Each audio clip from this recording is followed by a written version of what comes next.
دوسرا جو اس کے اندر ایک اہم چیز ہے جو ہمیں جس پہ غور کرنا ہے اور اس کا طریقہ کار ڈھونڈنا ہے، ابھی تک وزیر اعظم کے ذہن میں بھی یہی خاکہ ہے جو آپ نے پیش کیا، اور ہمارے ذہن میں بھی یہی ہے، مگر دوسرا اس کا نتیجہ یہ ہوگا کہ بعض جگہوں کے اوپر ہمارے لاسز بہت زیادہ ہیں، 40% لاسز ہیں، اور بعض ڈسٹریبیوشن تقسیم کار کمپنیوں کے اندر لاسز بہت کم ہیں۔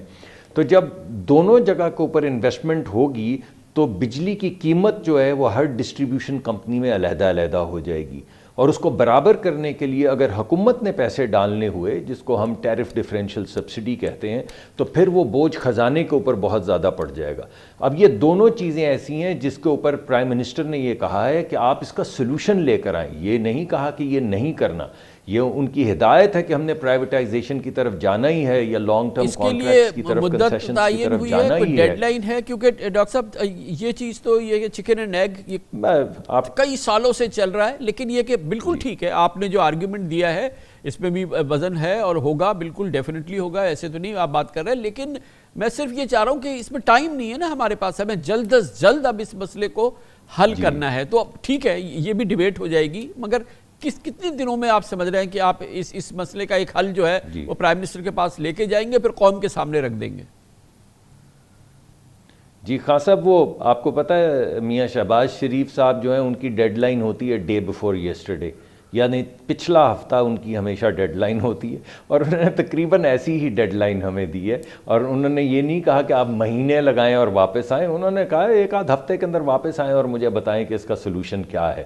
تو کل اس کی پہلی میٹنگ بھی، یعنی ایک آدھ میٹنگ تو میں ذاتی طور پہ کر چکا ہوں اور ایک فارمل میٹنگ اس کی کل ہے، تو انشاءاللہ کچھ ہی دنوں کے اندر ہم سلوشن لے کے ان کے پاس جائیں گے۔ مگر یہ جو کچھ مارکیٹ کے اندر کہا جا رہا ہے کہ شاید یہ آئیڈیا پاک کر دیا گیا ہے اور پروونشلزم کی بات دوبارہ سے ہو رہی ہے، ایسی ابھی تک میرے سامنے کوئی چیز نہیں آئی، کیونکہ میری ذمہ داری ہے، تو اگر میرے سامنے نہیں آئی تو غالباً ہوئی بھی نہیں۔ بالکل نہیں ہوئی ہوگی، اور اچھی بات ہے، کیونکہ پھر اس کے کونوٹیشن بڑے ڈیفرنٹ تھے، کیونکہ کہا گیا تھا کہ پنجاب میں ڈسکوز ایفیشینٹ ہے، رادر بہتر پرفارم کر رہی ہیں، تو ان کو پریزرو کرنے کے لیے یہ ایک فیصلہ کیا گیا ہے کہ بھئی اس کو دوبارہ صوبوں کی طرف بھیجا جائے اور وہی اس کو مینیج کرے۔ بٹ اینی ویز آپ نے اس کی تردید کی، بڑی مہربانی۔ اچھا ایک اور جی نہیں، وہ دیکھیے بات یہ ہے کہ پنجاب یہ کیونکہ وفاقی سبجیکٹ ہے۔ جی سوری آپ کہیے، میں نے گویا آپ فرما رہے ہیں کہ نہیں، یہ اس کی بنیاد ہی غلط ہے، یعنی کہ اس خبر کی بات درست نہیں ہے بات۔ اچھا جو سب سے کلیدی مسئلہ ہے ہماری پوری معیشت کا، وہ ہمارے گردشی قرضے 5700 ارب۔ سرکولر ڈیٹ کے حوالے سے ایس آئی ایف سی نے، گزشتہ نگران حکومت نے ایک پلان جو ہے وہ سامنے رکھا ہے آئی ایم ایف کے، اس کو آپ اون کر رہے ہیں، اور وہ کیا ہے وہ ہم آپ کو سناتے ہیں۔ جو سرکولر ڈیٹ ہے اس کو کم کرنا ہوگا، ادروائز اس کے اوپر سود لگ کے یہ بڑھتا ہی رہے گا۔ تو ہم نے جو پلان دیا تھا اس میں 1200 ارب سے سرکولر ڈیٹ کم ہو رہا تھا، اس کے بعد 3300 ارب رہ جاتا ٹوٹل پرنسپل، تو پھر اس کا بھی حل نکالنا تھا۔ آئی ایم ایف کے ساتھ انگیجمنٹ جاری ہے، میرا اپنا خیال ہے کہ انشاءاللہ آنے والے وقتوں میں یہ اپروو ہو جائے گا۔ تو ڈاکٹر صاحب اس کو ایگزامن کیا، کیونکہ یہ آئی ایم ایف میں جب گیا تو انہوں نے کہا کہ ہم نئی حکومت کے ساتھ یہ بات کریں گے، تو اس میں آپ کی اونرشپ کتنی ہے؟ اس کو کتنا آپ سمجھتے ہیں کہ یہ ایک ایسی چیز ہے جس کو آپ اون کریں گے اور پھر پرسو کریں گے، یا آپ کوئی نیا منصوبہ لائیں گے؟ دیکھیے خان صاحب، یہ منصوبہ تو کیونکہ یہ پچھلی حکومت میں بالکل یہی منصوبہ، پچھلی مرتبہ جب آئی ایم ایف آیا تھا تو ہم نے آئی ایم ایف کے سامنے رکھا تھا، یہ منصوبہ میری زیر نگرانی وزارت کے اندر ہی بنا تھا، جس میں ہم نے کہا تھا کہ اگر ہم اتنے پیسے ڈال دیں اور ڈیویڈنڈز ایشو کر دیں تو بکس کلیئر ہو جائیں گی۔ تو یہ تو ہماری حکومت کے پاس اس کی آتھرشپ ہے، تو ہم اس کے خلاف کیوں جائیں گے؟ لیکن اس وقت جب ہم نے آئی ایم ایف کے سامنے یہ معاملہ رکھا، دو معاملے آئے جو دونوں بڑے اہم ہیں۔ ایک تو یہ کہ جب معاملہ یہ آئی ایم ایف کے سامنے رکھا تو اس وقت آئی ایم ایف اس بات سے اگری نہیں کی کہ یہ طریقہ ہے، انہوں نے کہا یہ بک ایڈجسٹمنٹ ہے تو یہ بک ایڈجسٹمنٹ آپ نہ کریں۔ مگر دوسری جو بڑی ایک عجیب و غریب چیز تھی وہ یہ تھی کہ یہ خبر کی جب رسائی لوگوں تک پہنچی تو مارکیٹ میں بہت سٹا شروع ہو گیا یہ جو کمپنیز ہیں ان کے شیئرز کا۔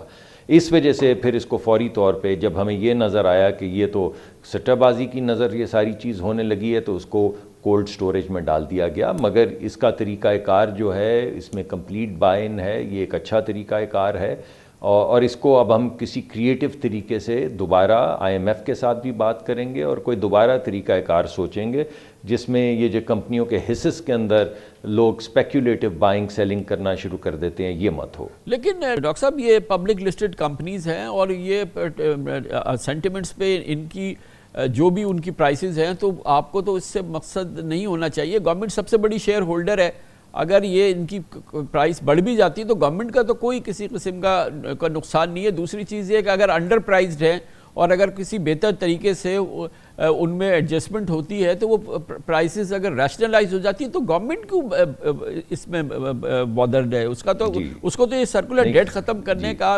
1/3 ختم ہو جائے، اس سے اچھی کیا بات ہے؟